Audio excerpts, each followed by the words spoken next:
का स्वागत है। आज दो महत्वपूर्ण विषय हैं जिन पर आपसे वार्ता करेंगे। सबसे पहला ये कि किस तरह से बिहार पुलिस सीसीटीएनएस और अन्य तकनीकों का उपयोग करके अपनी online crime criminal tracking system को मजबूत कर रही है और किस तरह से अपराधियों की गिरफ्तारी से लेकर के कांडों के उद्भेदन और सजा दिलाने तक ये महत्वपूर्ण होगा। जैसा कि आप लोगों को पता है, सीसीटीएनएस एक बहुआयामी परिकल्पना है जिसके तहत सभी जो हमारे क्रिमिनल जस्टिस सिस्टम के अंग हैं उन सभी को जोड़ा जाना है, जिसमें पुलिस एक महत्वपूर्ण अवयव है, कोर्ट, प्रोसिक्यूशन और जेल, यानी कि इन सभी के बीच में आंकड़ों का आदान प्रदान ऑनलाइन तरीके से ठीक हो। इसके संबंध में मैं आपको बताना चाहता हूँ कि सीसीटीएनएस के संबंध में बिहार पुलिस ने काफ़ी प्रगति की है। इसमें 900 से अधिक थानों में अब हम लोग ऑनलाइन एफआईआर की एंट्री कर रहे हैं। ऑनलाइन एफआईआर की एंट्री से आशय ये है कि पहले लोग अपना पिटीशन थाने में देते थे, उसके बाद थाने में एक रजिस्टर रहता था, उस रजिस्टर में उसके थाने के कॉलम भरे जाते थे और कॉलम भरने के बाद उसको सॉफ्टवेयर या डेटा एंट्री के पास भेजा जाता था। उसके बाद वो डेटा एंट्री करते थे, उसके बाद में एफआईआर सीसीटीएनएस पर अपलोड होती थी। इसमें कुछ विलम्ब होता था। अब निर्णय ये लिया गया है कि जैसे ही थाने में कोई आवेदन देंगे उस पर एफआईआर होना है तो डायरेक्ट कंप्यूटर पर ही सीसीटीएनएस का फॉर्म खोल करके उसमें डायरेक्ट ही हम लोग एफआईआर की एंट्री थाने से कर देंगे और जैसे ही थाने की एंट्री होगी उसको हम सेंड करेंगे तो कोर्ट को और बाकी जगह जहाँ भी एफआईआर जानी चाहिए वहाँ पहुँच जाएगी। साथ ही साथ उसकी हम एक प्रिंट कॉपी लेंगे जितनी हमको लेनी है और प्रिंट कॉपी लेने के बाद उसको हम सर्व संबंधित को फिजिकल कॉपी भी हम लोग न्यायालय में उपलब्ध कराएंगे। इस तरीके से ऑनलाइन एफआईआर की सूचना सभी जगह होगी और चूंकि ये सीसीटीएनएस का नेटवर्क पूरे देश में जुड़ा रहेगा, इस तरह से हमारी एफआईआर को बाकी लोग भी ऑनलाइन आसानी से और जल्दी से पढ़ सकेंगे और देख सकेंगे। इसमें दो और इम्पोर्टेंट कंपोनेंट को हमने जोड़ा है, वो है कि जो मिसिंग पर्सन हैं, जो गुम हो गए हैं या गुमशुदा लोग हैं, बच्चे हैं, बच्चियां हैं, पुरुष हैं, उनका जो भी फोटो है वो भी अब हम लोग सीसीटीएनएस पर अपलोड कर रहे हैं। तो उससे इसकी व्यापक प्रचार प्रसार मिलेगा और मिसिंग पर्सन्स के बारे में उनकी रिकवरी में ये बहुत ही महत्वपूर्ण कदम हमारा शामिल होगा। कोई भी व्यक्ति बिहार के किसी थाने में जब अरेस्ट हो रहा है तो उसका आंकड़ा भी हम सीसीटीएनएस पर अपलोड कर रहे हैं। उससे उसकी जानकारी अन्य राज्यों को, अन्य पुलिस को भी हो सकती है और अगर उनके कांडों में वो कभी वांछित रहा है या उनको इंट्रोगेशन करना है या रिमांड करना है, ये जानकारी उनको भी हो जाएगी। इस तरह से हम लोग सीसीटीएनएस का जो नेटवर्क है उसके तहत तकनीक का यूज़ करके अधिक से अधिक एफआईआर को ऑनलाइन करना, मिसिंग पर्सन्स का आंकड़ा डालना और अरेस्टेड पर्सन्स का आंकड़ा डालने की कार्रवाई हमने शुरू कर दी है। ऑनलाइन एफआईआर अभी हमारे यहाँ करीब 50% थानों में शुरू हो गई है। हम लोगों का आकलन है कि लगभग 2 से 3 महीने के अंदर ही अंदर हम लोग सभी थानों में इसको हम लोग प्रारंभ कर दें और एफआईआर अब डायरेक्ट कंप्यूटर पर ही भरा जाएगा, फिजिकल फॉर्म में भरने की आवश्यकता नहीं है।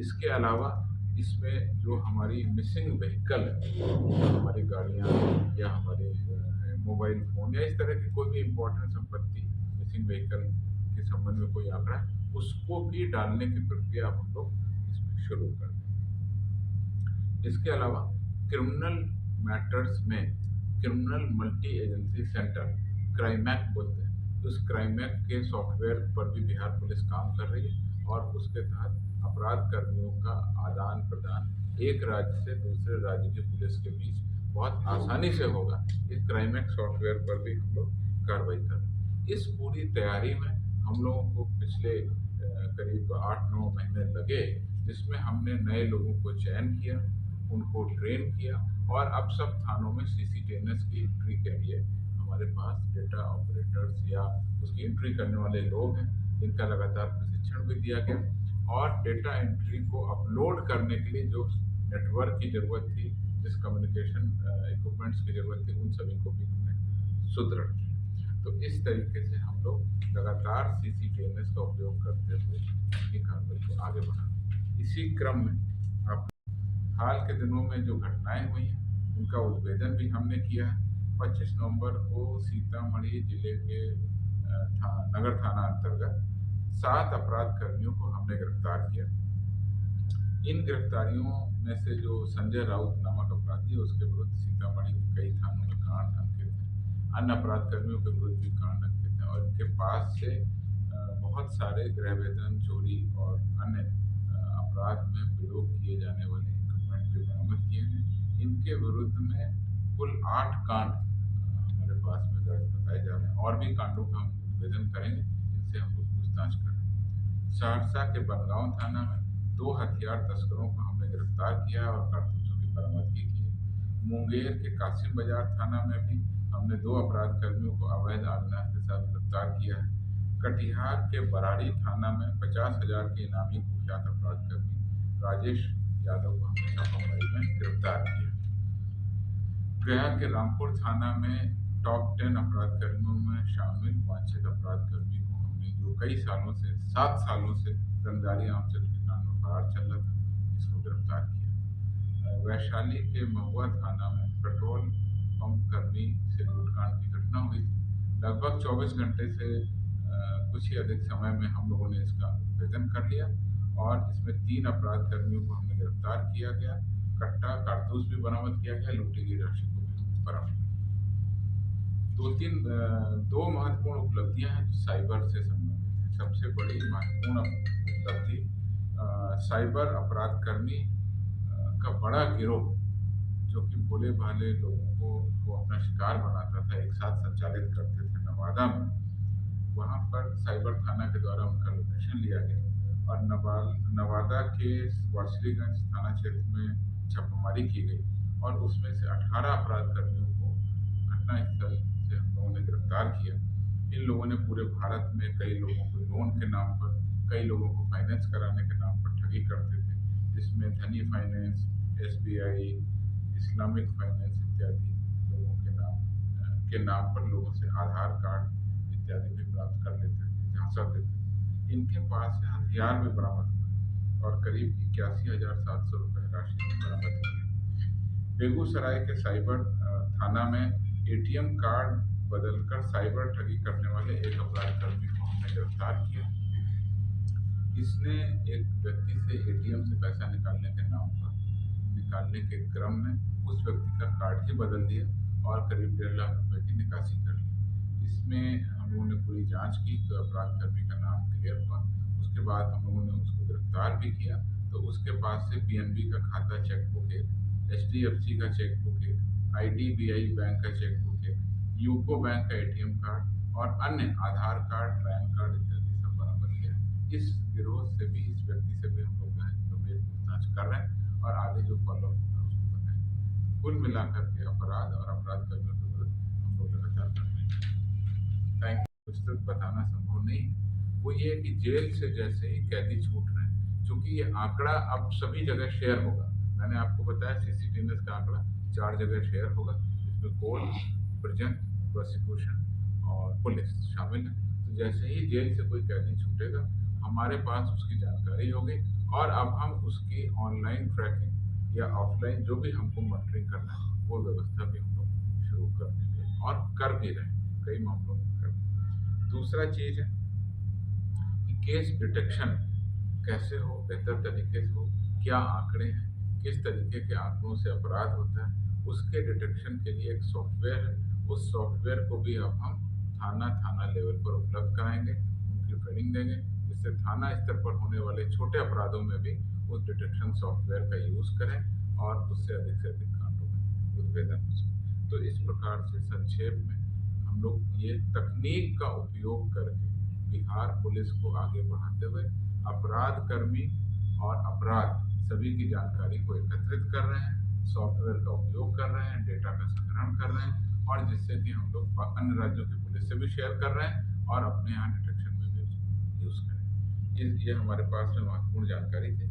अगली बैठकों में इस पर जो भी डेवलपमेंट होगा हम इसको और आगे बताएंगे।